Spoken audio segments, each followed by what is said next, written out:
নমস্কার। আজ 25শে বৈশাখ 1432 সন।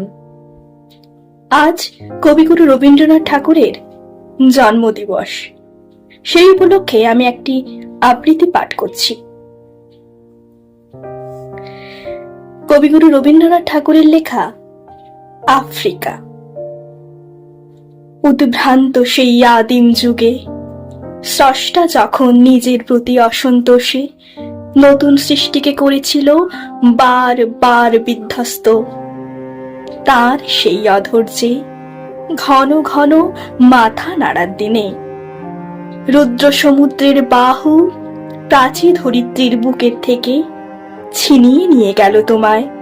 আফ্রিকা, পাতলে তোমাকে বনস্পতির নিবিড় পাহারায় কৃপণ আলোর অন্তপুরে।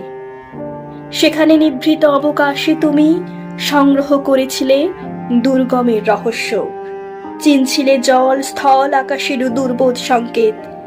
প্রকৃতির দৃষ্টি অতীত জাদু মন্ত্র জাগাচ্ছিল তোমার চেতনাতীত মনে। বিদ্রুপ করছিলে ভীষণকে বিরূপের ছদ্মবেশে, শঙ্কাকে চাচ্ছিলে হার মানাতে। আপনাকে উগ্র করে বিভীষিকার প্রচন্ড মহিমায় তাণ্ডবের দুন্দুভিনী না দে। হায় ছায়াবৃতা, কালো ঘোমটার নিচে অপরিচিত ছিল তোমার মানব রূপ। উপেক্ষার আবিল দৃষ্টিতে এলো ওরা লোহার হাতকড়ি নিয়ে, নখ যাদের তীক্ষ্ণ তোমার নেকড়ে চেয়ে। এলো মানুষ ধরার দল, গর্বে যারা অন্ধ তোমার সূর্যহারা অরণ্যের চেয়ে। সভ্যের বর্বর লোভ নগ্ন করল আপন নির্লজ্জ অমানুষতা।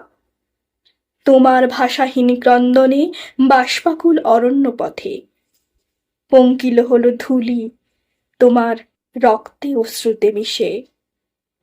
দস্যু পায়ের কাঁটা মারা জুতোর তলায় বিভৎস কাদার পিণ্ড চিরচিহ্ন দিয়ে গেল তোমার অপমানিত ইতিহাসে। সমুদ্র পারে সেই মুহূর্তে তাদের পাড়ায় পাড়ায় মন্দিরে বাজছিল পূজার ঘণ্টা। সকালে সন্ধ্যায় দয়াময় দেবতার নামে শিশুরা খেলছিল মায়ের কোলে। কবির সঙ্গীতে বেজে উঠছিল সুন্দরীর আরাধনা। আজ যখন পশ্চিম দিগন্তে প্রদোষকাল ঝঞ্ঝা বাতাসের ঊর্ধ্বশ্বাস, যখন গুপ্ত গহ্বর থেকে পশুরা বেরিয়ে এলো, অশুভ ধ্বনিতে ঘোষণা করল দিনের অন্তিম কাল। এসো যুগান্তের কবি, আসন্ন সন্ধ্যার শেষ রশ্মিপাতে দাঁড়াও ওই মান হারা মানবীর দ্বারে। বলো, ক্ষমা করো, হিংস্র প্রলাপের মধ্যে সেই হোক তোমার সভ্যতার শেষ পুণ্যবাণী। ধন্যবাদ।